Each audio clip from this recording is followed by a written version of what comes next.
What's going on, everyone? Honda Fit for Adventure here, and today we'll be installing a JDM rear wiper delete plug on a 3rd generation Honda Fit.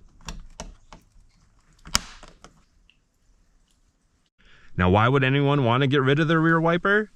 Well, there's a couple reasons. Aesthetics. Some owners think the Honda Fit looks a lot cleaner without the rear wiper.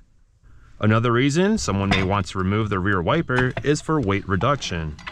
Now, the rear wiper blade and motor only weigh about 1.6 pounds, but if you're tracking your car, every little bit counts. I'm removing my wiper blade and motor for both reasons.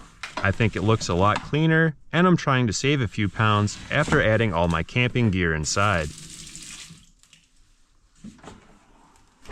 On the older Honda Fits, you were able to buy a plastic cap from the hardware store and easily cap off your rear wiper. The GK5, however, has a beveled trim piece and requires a special cap with an obtuse cut made into it to fit correctly. Installation. To install the rear wiper delete plug, we will first need to remove our rear wiper. Simply take off the cover and then unbolt the wiper using a 10mm socket.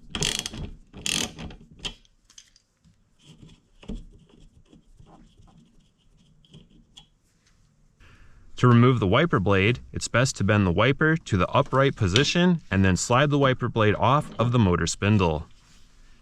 Next, you will need to remove the hatch paneling. This can be done by slowly pulling or prying on the corner of the paneling and then working your way around the rest of the panel. I will leave a link to a detailed hatch panel removal video in the comments down below. Once the hatch has been removed, you will then need to unplug the connector going to the wiper blade motor and then unbolt 3 10mm bolts.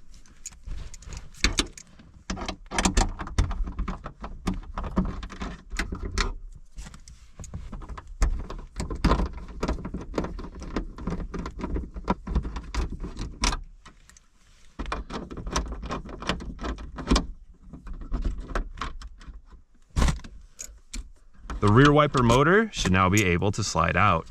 The motor spindle may stick a little bit to the rubber grommet, but can easily slide out by wiggling it back and forth. With the motor out, go ahead and remove the rubber grommet as well. Now that the motor is removed, you can go ahead and reattach the hatch panel. Be careful when securing the hatch panel back into place that you don't push up too hard onto your hatch, as you could possibly snap your gas strut. With the panel back in place, go ahead and close your hatch and grab your wiper delete plug.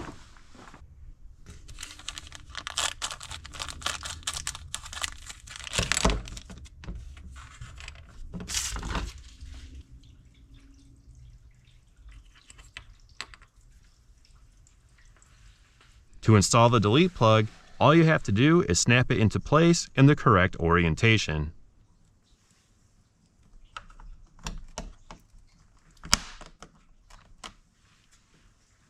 With the wiper delete plug in place in the rear garnish, now we just have to plug up the hole in the hatch panel. Now, you might be able to do this without removing the rear garnish, but we're going to remove it anyway to give everyone a better look. To remove the rear garnish, simply remove the 2 8mm bolts located on the inside of the hatch panel, one on each side.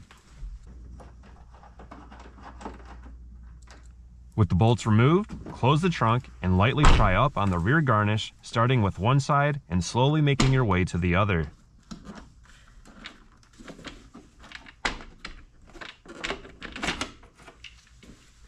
With the rear garnish removed, we can now insert our push-in hole plug or cap that I mentioned earlier.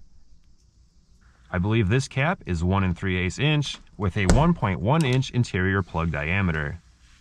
With the plug in position, let's go ahead and reattach our rear garnish by sliding it up and into place and then slowly pressing down, working our way from one side to the other, popping all the tabs back into place. Last, let's go ahead and reinstall the 2 8mm bolts and wrap up this project.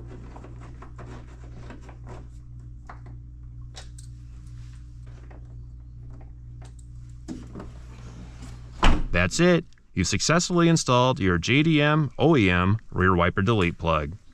Now my only complaint is that the color is a matte black plastic and not a gloss black finish like my trim piece. But overall, I'm quite happy with it.